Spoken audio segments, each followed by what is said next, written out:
Today we're going to be talking about Intel's latest reveal of Skylake X series. Now these CPUs are high-end CPUs, they're not meant for budget consumers. Now the lowest end CPU you'll find is an i5 equivalent CPU, because the Skylake CPU were known for having some really high temperatures when overclocking, so they decided to refresh them.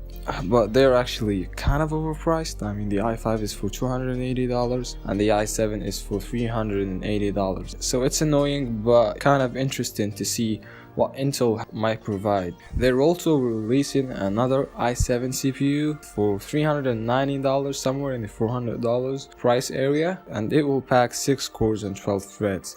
Now when you compare that CPU to an R5 1600X, for example, the Intel CPUs are so much better in gaming. So this CPU is a high-end CPU, a kind of a high-end CPU, so it will provide some really good gaming experience, an experience better than an R7 1800X, for example, and the same, if not a small bit better, video rendering and editing performance than the R5 1600X, which, by the way, the R5 1600X is for $250, so that's a $150 price difference for actually a lot of frame rates if you decided to play at 1080p. Now also they will release an 8 cores and 16 threaded CPU, and this CPU will be priced at $600, so it's a good price actually. When you compare that to an R7 1800X, it seems that it's worth it. I mean, that's based on the latest Skylake X socket, so that means that you'll have better IPC than Ryzen CPU, and again you'll have better gaming performance for, I guess, $150 difference again. Also, there's that 10-core 20-threaded CPU for $1,000, which is for half the price of the i7 6950X back then, and better performing.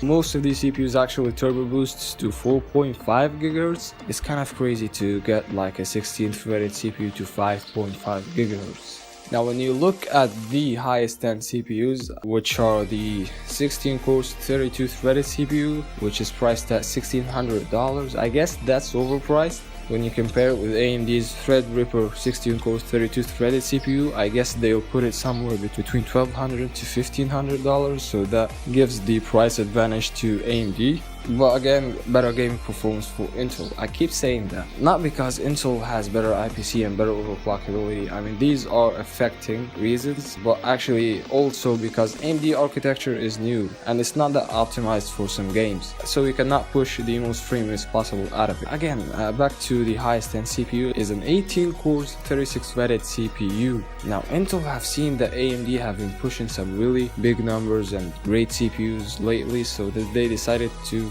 step it up and release a high-end CPU. That's really cool from them, but you're looking at $2,000 price tag. The difference between the 16 core CPU and the 18 cores is 4 threads and $400, so you're paying like an extra $100 per thread. So yeah, I don't think it's worth it to get that CPU. It's so overpriced. They made it to show that Skylake X is better than AMD's Threadripper platform, but we'll see. I don't have a lot to say, but I think that AMD CPUs will be cheaper and have the same performance and productivity, but Intel CPUs are actually better and have higher overclockability, and of course better in gaming. Don't forget to subscribe to the channel and press that like button and share it. You know, how about we get, nah, I'm not giving you a number, you know, leave your comments down below.